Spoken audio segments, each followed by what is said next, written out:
Everyone, welcome to the webinar. We'll give it a couple of seconds to let people trickle in, and then we'll get this started.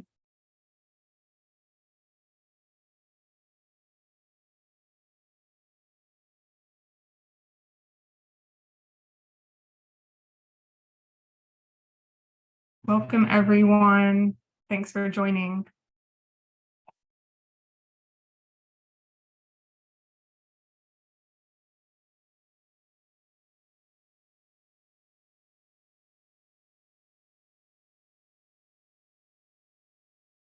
All right. Well, good afternoon, all. Thank you so much for being here today and your interest in the 2024 Accelerating Kelp Research and Restoration in California Funding Opportunity. My name is Madeline Wampler. My pronouns are she, her, and I'm the program analyst for California Sea Grant based out of San Diego, and I will be running today's webinar. And I am also joined today by my wonderful team members, Delaney, Nitson, and Tisha, who are here in the background helping me with technical support and potentially Q&A support. And I'm also joined today by our partners at the Ocean Protection Council and the California Department of Fish and Wildlife, who, if you are online and ready, if you could please do a brief introduction. Maybe Mike, I'll start with you if you could unmute and say hello. Hey everyone, yeah, Mike Escrow, Senior Biodiversity Program Manager and Tribal Liaison at the Ocean Protection Council, and I'm glad to be here. Thank you. Great, thanks Mike. And what about you, Kristen? Are you online? Yep, I'm here. Hi everyone, Kristen Ellsmore, Senior Scientist with the California Department of Fish and Wildlife and working on all things kelp and kelp management for the state. Great, thanks Kristen and Mike. All right, so Delaney, if you could move to slide 2, that'd be great. So we have a few ground rules and guidelines for you today, and if you have any technical difficulties, please use the chat feature to reach out to some of our team members who can assist you.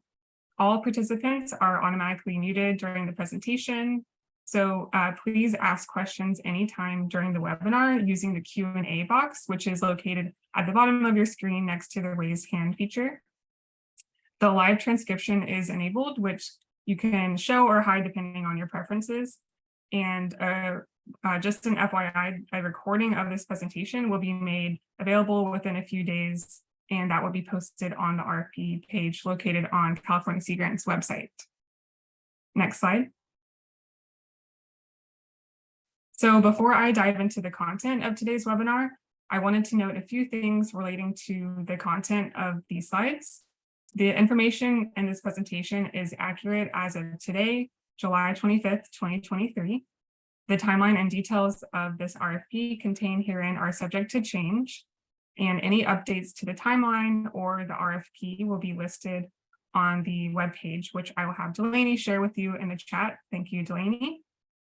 And we urge that any potential applicants to refer to the RFP itself when preparing applications and to not solely rely on the information in this presentation today.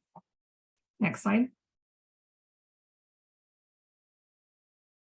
So the objectives of this informational webinar is to provide an overview of the requests for proposals, review important application components, and answer any questions that you have about the funding opportunity and application process. And we do ask if you could please reserve any really specific situational questions for email, and we're happy to answer those on a one-on-one basis. And at the very end of this slide and our first slide as well, we provided our contact information that you're welcome to reach out to us. Next slide. So now I'm going to give you a little bit of background on California Sea Grant. So California Sea Grant was established through the National Sea Grant College Program Act of 1966, which authorized the establishment and operation of the Sea Grant programs. California Sea Grant's mission is to provide the information, tools, training, and relationships needed to help California conserve and sustainably prosper from our coastal and marine environments. So in alignment with our strategic goals, California Sea Grant touches on a variety of areas. As our name indicates, we provide grants and funding to the larger marine and coastal research community in California to meet our research mission. And we also provide fellowships, mostly at the graduate and postgraduate level, to meet our education mission. And we also focus a lot of our work on outreach. So we have a lot of programming in communication and education extension as well. So I encourage you to check out our webpage to read more about our program and see all of our current funding opportunities in case you want to hear more about what those opportunities are and potentially apply to other opportunities. And now I will pass it over to Mike and Kristen to provide an overview of their agencies and go over the solicitation priorities. Next slide. Thanks, Madeline. This is Mike from OPC again, and just a little bit of background on OPC if you haven't heard of us. So the Ocean Protection Council is a cabinet level state policy body. We staff a council of high-level environmental decision makers in the state, and really our job is to, improve the management and protection of ocean and coastal resources and ecosystems. So, our mission is to protect our coast and ocean in a number of different ways. We advance science-based policy and management. We make strategic investments, and we also catalyze action by forging partnerships and ensuring collaboration. So we do a lot of coordination work as well. And all of our work is guided by our 2020 through 2025 strategic plan, which includes strategic priorities in 4 goal areas of climate, equity, biodiversity, and the blue economy. Kelp conservation, protection, and restoration is one of our top priority objectives under goal 3 in our strategic plan on biodiversity. So it's a huge priority for OPC. We're thrilled to be partnering with the department and Sea Grant on this, I think, really groundbreaking investment. $5 million is a lot, and we're very excited. So I'll hand it over to Kristen to talk more about CDFW.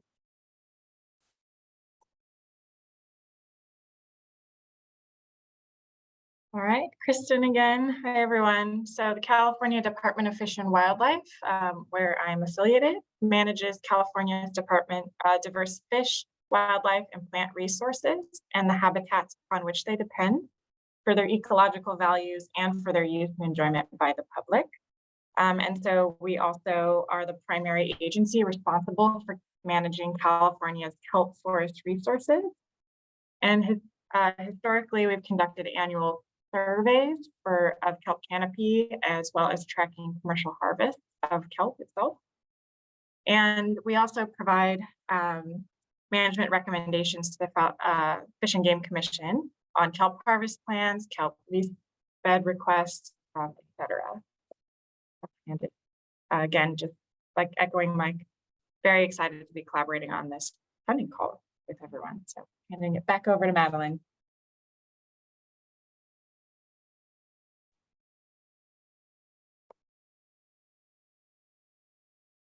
And let's see, Mike or Kristen, do you want to tackle this slide, or if not? Pass that off too soon, sorry. So just a little background information on the award. So we're soliciting proposals for projects that are accelerating and scaling up kelp research and restoration in California to address some remaining research needs and knowledge gaps, as well as support action while we are developing a statewide kelp restoration and management plan, which is being developed currently in partnership with Ocean Protection Council and being led by the department. And then we're also promoting a learn by doing approach to kelp conservation.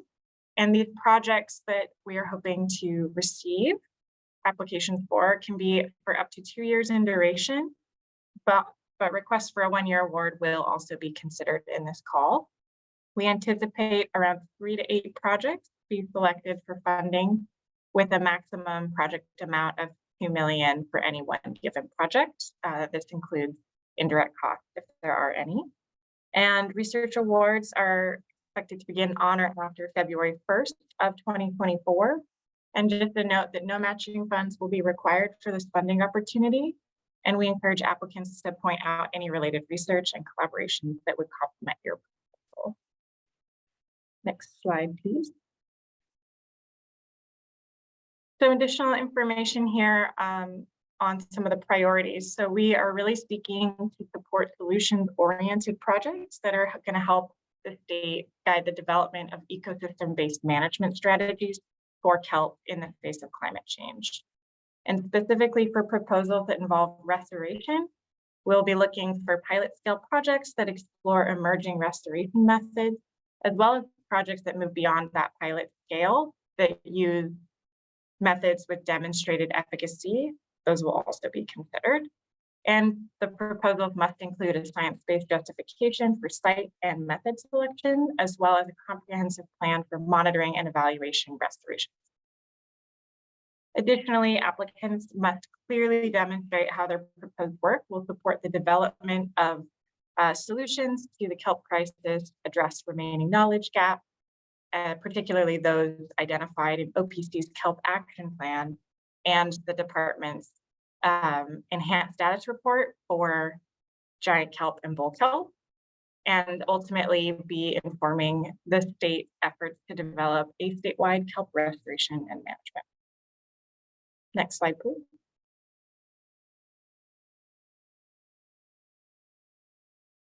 We will hand that over to Mike, if you're ready.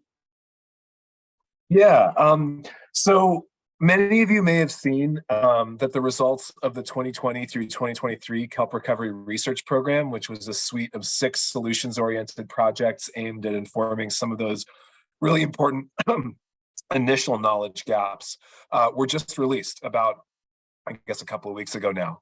And so we really encourage all potential applicants to review the results of those Kelp Recovery Research Program projects and clearly identify in your LOIs and in your full proposals how the proposed work will build upon the outcomes of those 6 projects. We also are really looking for partnerships with California Native American tribes, local community-based organizations, community science groups, impacted stakeholders. So that would be, recreational divers, commercial fishermen, kelp harvesters. But we want to emphasize that we want these partnerships to be meaningful, right? So we realize that not every project may have a community engagement component. We'd rather see, real intentional, thoughtful community engagement rather than see, like a purely research project feeling pressured to tack this on as kind of a box check, right? So meaningful partnerships. And of course, applicants that are receiving funding will need to coordinate closely with OPC and the department to ensure that project outcomes are being effectively integrated into policy and management, specifically the development of the kelp restoration and management plan that Kristen referenced earlier. And with that, I'll turn it back over to Madeline to talk a little bit about undergraduate student support. Great, thanks, Mike. So for this funding opportunity, California Sea Grant will contribute an additional $300,000 of NOAA Sea Grant funds to support the participation of undergraduate students from groups that are underrepresented or underserved in marine and coastal sciences. Applicants may request up to $40,000 to include indirect costs, if any, in additional funds over the duration of their project to support undergraduate students. If student support is requested, applicants will need to submit an additional undergraduate student support statement with their full proposal that details plans for student research, training, and mentorship. Awards for undergraduate student support are anticipated to start on or after April 1st, 2024, and must end by January 31st, 2026, or the research project end date, whichever comes first. And we'll get a little bit more into the weeds of what that undergrad student support statement requires, and you can also find that information in the RFP. Next slide. So for eligibility, eligible applicants include public agencies, California Native American tribes and tribally led entities, public or private universities, nonprofit corporations subject to Public Resources Code Section 35650, and the projects must benefit the state of California, and California applicants will be highly prioritized. All submitting institutions will need to be able to receive state and or federal funds and be able to fulfill the award conditions of the Cal Model Agreement. Applicants may submit more than one letter of intent / full proposal, but if more than one proposal is selected for funding, the funds will be distributed through a single subaward to the principal investigator's institution. Next slide. All right, so before we move on, I'm going to pause here for questions. I know that was a lot of content to cover, so if you have any questions regarding what we just covered, please use the Q&A feature. And just looking ahead here, next we will cover the timeline, application components, evaluation, and selection. So if you have any questions on those topics, please hold off for now until our next Q&A break. So looking at the chat or the Q&A. So we have a question, we've had a couple of questions come in about if this will be recorded and posted later. So yes, we are recording this presentation and we will post this on the RFP webpage on California Sea Grant's website a couple of days after this webinar wraps up.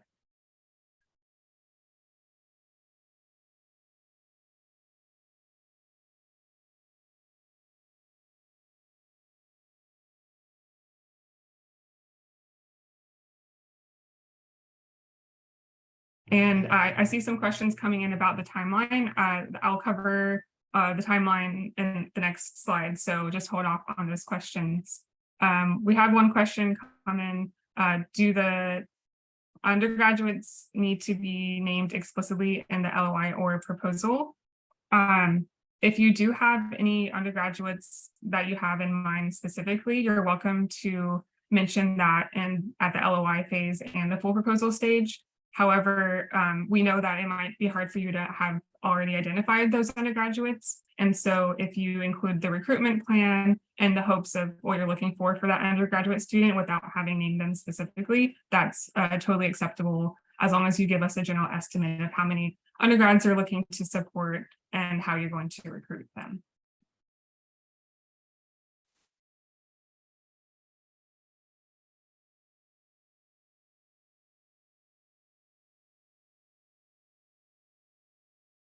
We have a question here that maybe Mike or Kristen can answer. So in terms of community science groups, are you also including citizen science in that statement?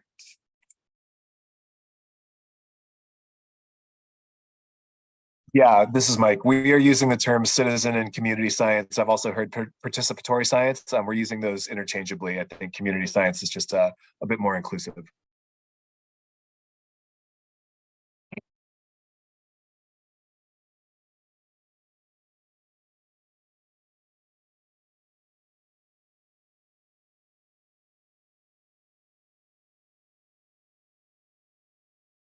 More questions trickling in. So if anyone on my team sees any that you want to answer, let me know. One of them asks, will proposals to reestablish kelp beds have priority over those that simply propose to further understand natural forces that decrease kelp beds or help them to recover naturally?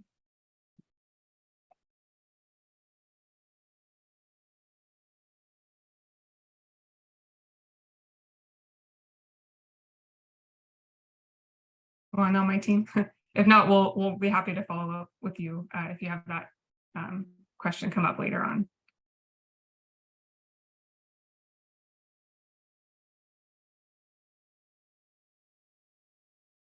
All right, so for the sake of time, it is 1:20, so I'm going to move on and we'll try to tackle these lingering questions while I'm going through our next series of slides. So with that, Delaney, if you wouldn't mind moving on to the next slide, that would be great.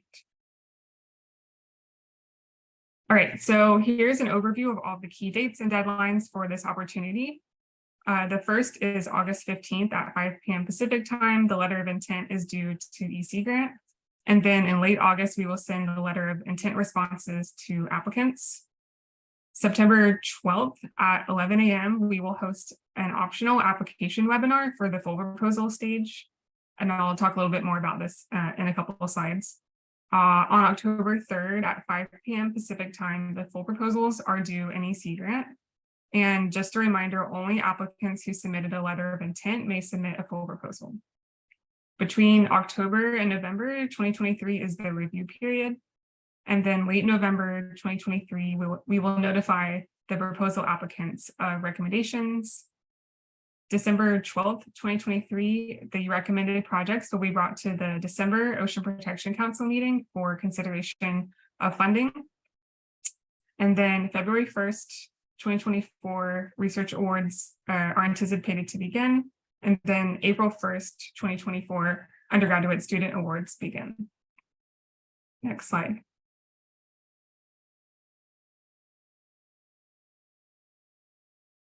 So our first required application component is the letter of intent due by 5 p.m. Pacific time on August 15th through our online application system called EC Grant.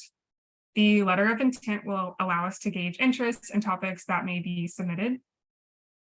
The letter of intent must include the name of the applicant, affiliation, and contact information, the proposed project title, the approximate funding to be requested, and a brief narrative discussion of the focal topic, the specific research questions to be addressed, how the proposed work addresses the solicitation priorities, the proposed study design and approach, including study location if applicable, the impacts and engagement with impacted communities if applicable, proposed data analysis, anticipated management application, and if requested, how graduate and or undergraduate students will be involved in the proposed work. And thanks Delaney for dropping in the EC Grant link. So that's where you'll go to apply. And at the end of this presentation, I'll show you how to log into EC Grant and how to start that letter of intent. Next slide. All letters of intent will be reviewed, and in general, we encourage applicants to submit a full proposal if the proposed project aligns with solicitation priorities and clearly demonstrates how proposed work will support the development of solutions to the Kelp crisis, address remaining knowledge gaps, and inform CDFW's efforts to develop a statewide Kelp restoration and management plan. Describes how proposed work will build upon outcomes of the 2020-2023 Kelp Recovery Research Program projects. For projects that involve restoration activities, demonstrates a high likelihood of restoration success based on available science. And if applicable, describes a plan for meaningful engagement with California Native American tribes, local community-based organizations, community science groups, and or impacted stakeholders such as recreational drivers, commercial fishermen, and kelp harvesters. Applicants will be discouraged to submit a full proposal if the applicant does not clearly demonstrate how the proposed work fulfills the research priorities or lacks a clear connection to management or policy. Next slide. So now I'm going to cover the full proposal components. So full proposals will be due online via EC Grant on October 3rd, 2023 by 5 p.m. Pacific time. And again, you'll hear me say this a few times. So applicants will not receive access to the full proposal submission portal in EC Grant unless they submitted a letter of intent. And and then if they do submit an LOI, the full proposal stage will open a few days after that letter of intent deadline. And here's a summary table of the key full proposal components, but for more details, we strongly encourage you to reference the RFP webpage. So this will be a very high level summary. So you're required to submit a signed institutional cover page, a project summary, a 12-page project narrative that includes the introduction and background, project objectives, plan of work, outcomes and deliverables, project timeline, community engagement and DEJA statement, and references. And here on this slide, we've provided some examples of some relevant activities for the DEJA statement, including broadening the participation of underrepresented groups and or early career researchers, guided research experiences and mentorship to students, and some others such as supporting research programs with minority serving institutions. Next slide. So moving right along here on the list. So starting with number 3, you'll also need to submit CVs and additional personnel information, undergraduate student support if you plan to recruit undergraduates, so that is optional. Budget narrative, support letters, which are also optional, current and pending support, data management plan, environmental compliance questionnaire, the California Environmental Quality Act compliance form, also known as CEQA, accessibility plan, and the optional demographics questionnaire. And I just wanted to note that we do have an Excel budget workbook that's available for you to help you support to help support you in preparation of your budget and other application components. And you can find this link on our RFP webpage. Next slide. So for those of you who do submit an LOI and plan to submit a full proposal, we will offer an optional application webinar where we will dive deeper into the full proposal application process and have a Q&A session. So I encourage you, I know many of you will have questions that are really specific about budget and subawards and how to fill those budget sheets out in EC grant. This webinar is just for those questions. So if I do see some questions come in today in the Q&A that are more geared towards that webinar, I'm actually going to hold off on answering those. And I ask you to hold off on submitting those questions here today as well. So again, this information will come after the LOI phase. So and we will reach out to all of the LOI applicants about this webinar and how to register. Next slide. So now I'm going to go over the full proposal review process. So to be funded, proposed projects must be consistent with the missions of California Sea Grant, OPC, and CDFW, be consistent with this request for proposals, and be a solutions-oriented project that addresses the solicitation priorities. All proposals will undergo a structured external review process and be evaluated for project rationale, relevance and utilization at 30%, scientific merit and innovativeness at 30%, community engagement and data at 28%, and qualifications of investigators at 15%, and then lastly, project costs and justification at 5%. Next slide. And we also will do a separate review process for the undergraduate student support. So the undergraduate student support statement and funding request will be evaluated separately, and they'll be evaluated based on the research community culture, mentorship, recruitment plan, and student research. So all of those are elements of that support statement, and more details about what we're looking for and those components can be found in the RFP. Next slide. So selection of proposals for funding shall occur in rank order unless the proposal is justified to be selected out of rank order based on availability of funding, the balance and distribution of funds, project type, duplication of other recently funded projects, program priorities and policy factors, the applicant's prior award performance, and lastly, partnerships with and participation of diverse groups, mentors, and underrepresented communities. Next slide. So just revisiting the timeline here for a minute. So it's expected that the PIs will be notified in late November 2023 whether we intend to fund their project. And then projects recommended for funding through this review process will be presented at an OPC meeting on December 12th, 2023 for consideration of final approval of awards. After OPC and NOAA Sea Grant concurrence, applicants will be notified of the final award selection, and then projects can begin on or after February 1st, 2024.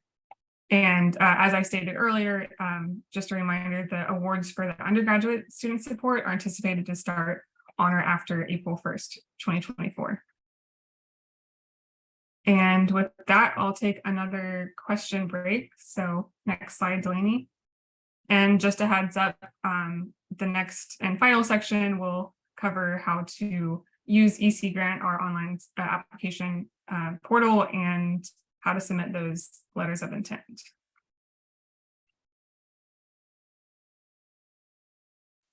Yes, please submit any questions using the Q&A feature. So the first question I see here, can we submit the proposal if we are not the PI? So there is an option in EC Grant when you start either the LOI or the full proposal where you can manage or add collaborators. So once you add as many collaborators as you want to that proposal, that gives them access in EC Grant, and they can submit the proposal on behalf of the main PI.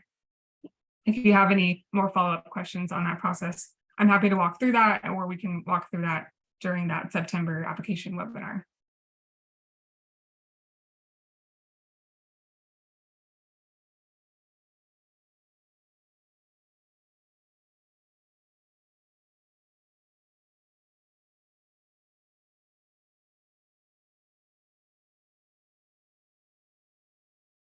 Got lots of questions coming in.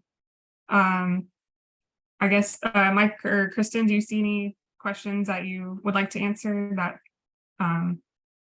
regarding the project eligibility or the types of projects?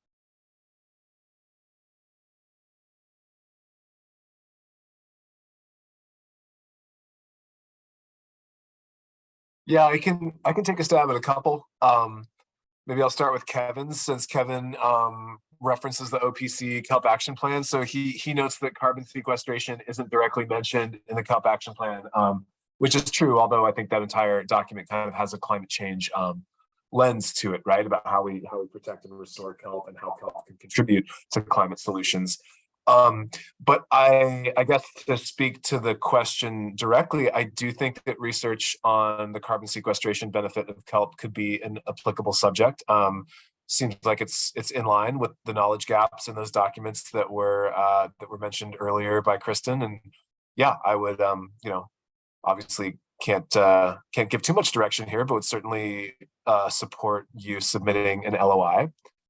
And then I also saw a question from Tegan about, does the research have to be directly restoration related, or can this grant support research around a methodology that may support restoration or ecosystem health, such as blue carbon research, very similar to Kevin's question. So I think, yeah, we're looking for restoration projects, for research projects. If there's overlap, that's fantastic. If there's not, then that's okay too. And we would certainly entertain, like I said to Kevin, an LOI on blue carbon benefits of kelp.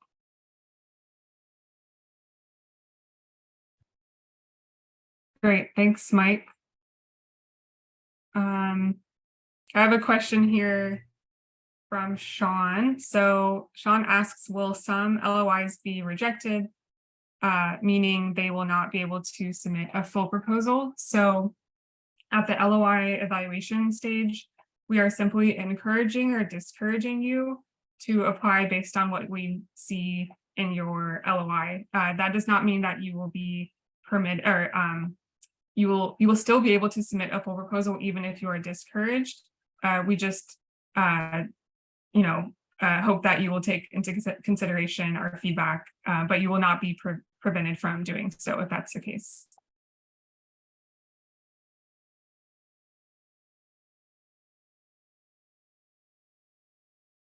Then I also see a question here, whether there is any funding for underrepresented graduate students or for just undergraduates. And so there is not a separate pot of money for graduate student support specifically. If you do want graduate student support, that will come in your overall application package. That being said, we do strongly encourage you to seek out underrepresented graduate students when you go to fill out that information and recruit those graduate students. It's just not as a targeted approach as we are seeking for our undergraduate students.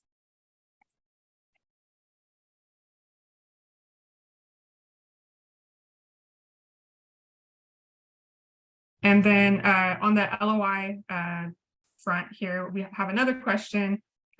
If we are discouraged, can we rework the concept for a full submission? So similar to what I said earlier, we're even if you are discouraged, we're not preventing you from applying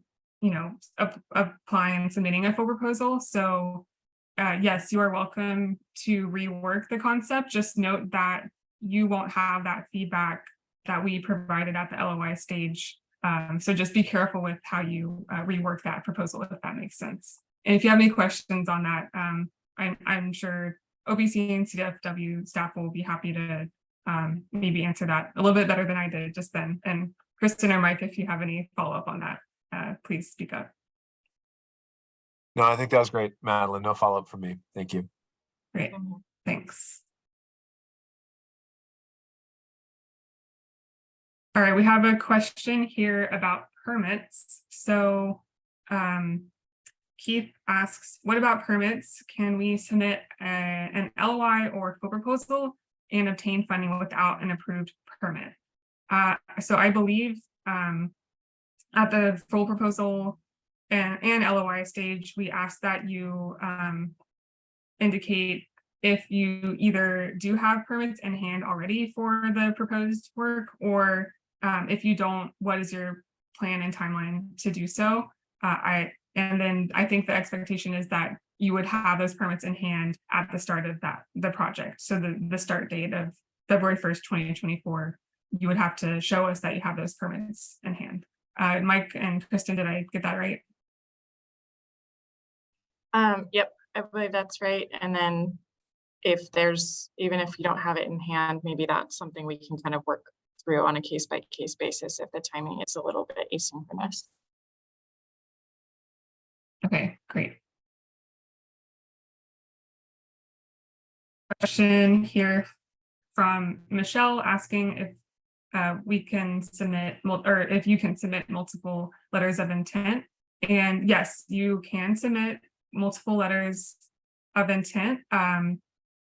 However, we, you know, and you can submit multiple full proposals, but when it comes down to the evaluation and selection, we will take that into consideration. And we also hope that, you know, if we do see some redundancy in the full proposals, that we might find and support avenues for you to collaborate or maybe condense your proposals accordingly. And anyone have any follow-up from my team on that? Nope. All right, so I see there's still a couple remaining questions. I'm going to have to move on for the sake of time, and I'll have one more Q&A session at the very end. I just want to make sure I get through all my slides. So with that, I'm going to move on to explaining how to use the EC grant system. So Delaney, if you wouldn't mind again, go ahead and sharing the link to EC grant. Thank you. So when you go to the EC grant link, you will have the option to either log in with your existing account information or log in without a password, or register if you don't have an account yet. And next slide. So the registration page is pretty simple. You'll just need to provide your first name, last name, and affiliation, and then it'll walk you through a stepwise process to create the account and set up a password. And you'll receive an email once the account has been set up. And if you don't receive an email, make sure you check your spam folder, because I've seen a lot of people miss these communications or miss their login account creation emails because of that. So definitely check your spam folder, make sure that those aren't being filtered in accidentally. Next slide. So once you've successfully logged in, you'll see on the left sidebar, there's a drop down for funding opportunities. So that's where you'll navigate and then open up the research funding category. And you should see the 2024 Kelp RFP letter of intent option, and then click add to start filling out the application. Next slide. So once you click the add button, a box will appear on your window that says to start a new proposal, enter the project title and click continue. So for this, I just called it a test proposal and then click continue just for demonstration purposes. Next slide. And then once you do that, you'll have a new page that will open up, and that will show you the RFP call title, the proposal title, and it will have all of the letter of intent components that you will then fill out. And so you can navigate through all of the components using the left sidebar. So every option that has a red dot on the left is where you'll fill out and upload all of the required materials. And you also have the option to add collaborators, which will allow multiple people to help fill out the application. So as I mentioned earlier, you don't necessarily, I believe you don't necessarily have to be the lead PI to be the one to actually like submit the application. So if you add a collaborator, you can have them submitted on your behalf. Next slide. And then the very last but important step that some people struggle with is to find the submit button. So in order to find that, make sure you go down to the very bottom of that left sidebar to the submission preview box, and then double check that all of your proposal is complete and accurate, and make sure you actually click the submit button, which is in the top right. And then once you do that, our team will be notified that you submitted your letter of intent. Next slide. So once you log out or navigate away from that letter of intent submission page, you will see back in your main home screen under the research funding category that you now have an in-progress proposal under that 2024 Kelp RFP section. And that's where you can go in and edit that proposal, or if you need to start fresh, you can delete it and add multiple proposals as well. So as I mentioned earlier, only applicants who submitted a letter of intent will be eligible. So once we open up the full proposal stage, the applicants who submitted a letter of intent will then see the full proposal option on that dashboard. And then we'll go through the same process to fill out those items and submit the proposal. And again, as I mentioned, we will have that application webinar where we'll go over the full proposal submission process and go through a fine-tooth comb of what that process looks like and be able to answer any specific questions about that and what the budgets look like. All right, next slide. So that's all we have for you today for this webinar. And as a reminder, this webinar was recorded and will be linked on our website in the next few days. And just a side note before I open it up for Q&A, we encourage you to sign up for the California Sea Grant newsletter to stay up to date on any funding opportunities. And we also encourage you to monitor the website for any updates relating to this funding opportunity. So definitely bookmark that RFP page and check it frequently, make sure that you have the most up-to-date information. And so, yeah, we will now open it up for any more questions. And if you don't have any more questions, we thank you for joining us today and you're welcome to hop off. So I will open up the Q&A box and see what else has come in. And Mike and Kristen, if you want to maybe kick us off with some questions that you can answer while I take a look at these, that'd be great. Yeah, I just typed an answer to Jason that maybe would merit discussion with the full group. So he was wondering if the thinking had changed at all in terms of what constitutes a solution for Kelp from the initial call back in 2020. I thought that was a pretty good question. So no, we're still looking for solutions-oriented projects, but we do face a pretty different landscape of knowledge gaps, especially now that those 6 research projects have concluded and answered some of the biggest knowledge gaps that we had at the time, right? So the research gaps, knowledge gaps, science needs are different. Also, this RFP includes restoration as an explicit component, which the previous RFP did not, right? And there's a difference between, restoration as a learn by doing type of project, which doesn't necessarily have to be framed as an experiment, right? Versus experimental research piloting out restoration methods, right? So that I think is one really big fundamental difference between this RFP and the last one, is that we are looking for restoration work. That being said, of course, restoration projects have to be monitored. There have to be metrics of success, and all that's in the LOI guidelines as well. But Jason, hopefully that clarifies your question a bit. And then there was another one here too. I was trying to type an answer, but I actually can't find it. About whether OPC, the department, and Sea Grant would be taking geography into account. And short answer, yes, kind of indirectly. I mean, it's not a requirement, but we are looking to support a range of projects across the state. So North Coast, Central Coast, and South Coast. I'll tackle another question. So one here is, would the funding potentially support in situ instrumentation and data gathering? And I think that really depends on the question, but certainly if it's helping fill knowledge gaps and also having research integrated into any restoration proposals is super valuable. And so I think yes, and making sure it's integrated into actually filling those knowledge gaps. So hopefully that answers your question. Great, thanks, Mike and Kristen. There's a question that I'm actually not 100% sure the answer. Maybe one of you could help with. It's whether funding can be used to help obtain permits. And I'm guessing, since we would like to have those in hand at the start of the project, that the answer is no. But if you have any follow-up on that, or additive comments, speak up.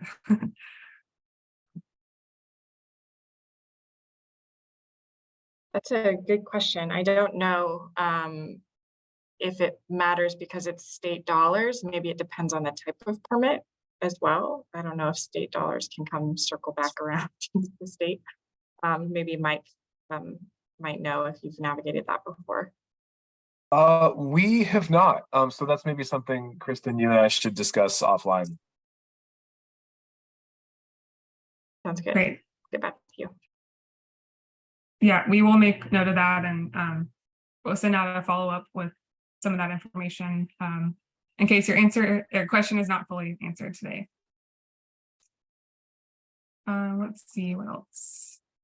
I see one from Carmen. It says, would research around regenerative kelp mariculture also be supported, or would it need to focus solely on restoring natural kelp? I will say we are looking more towards restoring natural kelp. So, but I think if there's something critical, a critical knowledge gap that can be addressed through another approach, that's something we'd be open to learning more about.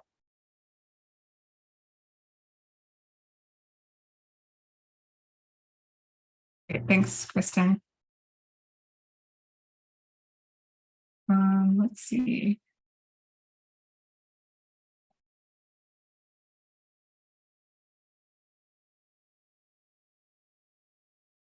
So we have a question here asking what the eligibility requirements for reviewers are. I'm not entirely sure what they mean, like eligibility in terms of what were like requirements and their technical expertise requirements, or maybe something else. I don't know if any of my team could help me with that, or Calvin, you're welcome to elaborate if you are still there.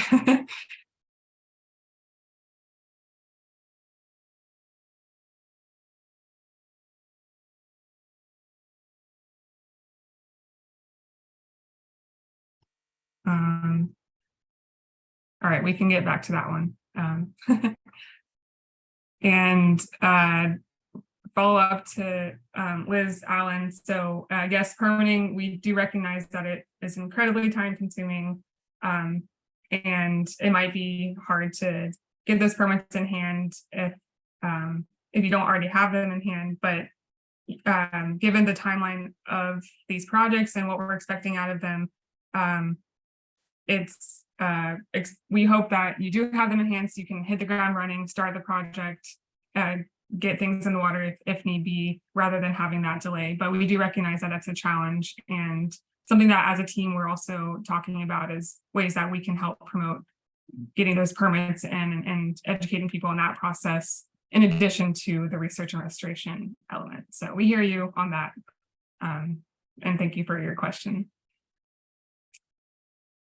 Okay, so I do have a follow-up from Calvin. So Calvin's asking what the technical expertise is for our reviewers. So we will convene a technical review panel to review all the full proposals that come in, and typically our expertise is subject matter experts in the area that are affiliated with academic university and can be able to evaluate the proposals, and read about the proposals and understand the concept and the subject matter and whatnot. And that's a rigorous process that we go through, that we think long and hard about in selecting that panel. So I hope that answers your question. And if anyone has any additive comments to that, please, from my team, please speak up.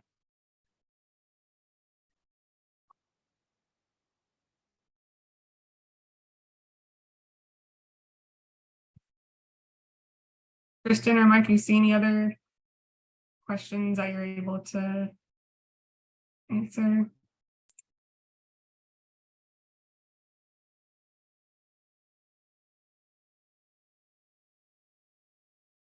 You see a question on main funding agency for this grant, and that's OPC and California Sea Grant.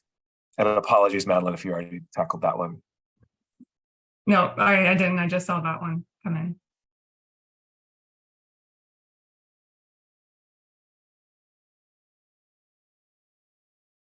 I'm seeing one here on, can a university or city partner with coastal engineering company to do a big piece of the actual restoration work?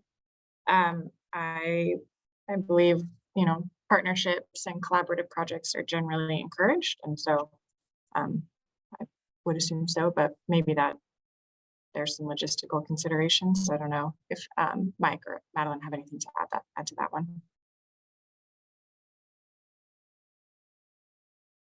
No, I think that's right. Thanks, Kristen. I'm seeing a good question from Keith here. Proven methods of kelp restoration were mentioned. Can we advance new methods and technologies that restore kelp, like outplanting or baiting, trapping urchins? Yeah, it seems like that question is mostly focused on what Kristen mentioned on that slide about sort of funding to support pilot testing of new, emerging, more experimental restoration methods, and then scaling up for methods that already have some degree of demonstrated efficacy, right? So I think we're open to both. We're open to projects that move beyond the pilot scale for those restoration methods that have been tested to some degree. So that would include things like urchin culling, urchin removal, the various methods of kelp enhancement that were tested from 2020 to 2023. But then, of course, there are other methods that are more emerging, and those would be ones that we would be looking to support more as pilot scale projects. And Kristen, I know you and I have talked a lot about that, so if you have anything to add, welcome your comments. Nope, nothing to add at this time. I think that captured it pretty well.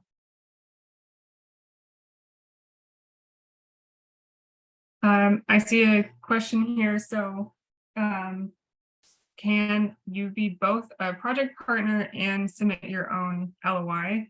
So I'm guessing you mean, could you, or maybe you could help me clarify. How I read this is, can you be a partner on a separate LOI with a separate group and then submit your own LOI as maybe the main PI? If not, if that's not what you're asking, let me know. But yes, I believe that is totally fine to be both a partner on a separate LOI and then your own LOI.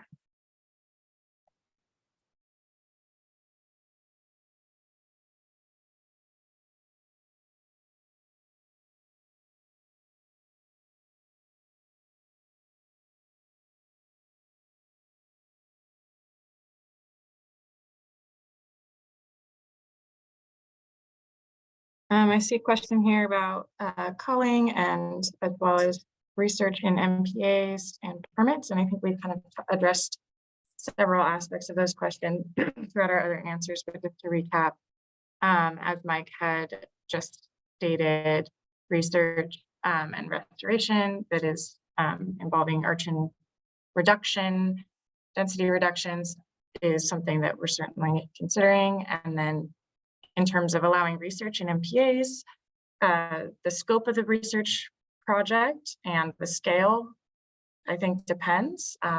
It just depends on kind of what you're looking to do and the specific scale and nature of your question. So I think that one is an it depends answer. And then we already addressed permit, several questions around permits. So if you had something specific in addition, just you add that back in the Q&A.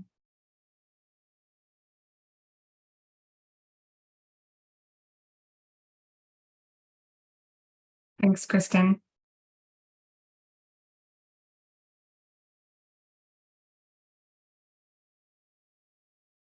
I see a question here. Would you support smaller projects looking to develop best practice on data use for kelp research and restoration? I guess I would say generally yes, but maybe there's something a little more specific around what you mean by developing best practice on data use in terms of maybe consistency across projects, or I'm not quite sure what you mean, but I would say smaller projects are certainly encouraged as well.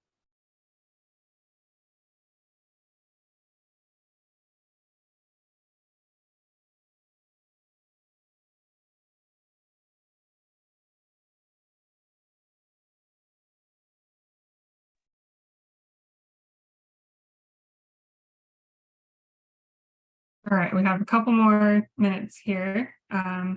We see a lot of thank yous come in. Thank you for those of you that submitted questions. We have a question. Are graduate students eligible to apply for this funding, and could they serve as the PI? The eligible the principal investigator, I believe, has to have like a certain academic standing at the university to be able to receive the funding, which I don't believe graduate students have, and that's why we offer the graduate student stipend or tuition as part of that main budget. So I don't believe the students themselves are eligible to apply, but if anyone on the panel here with me wants to confirm that, that would be fantastic.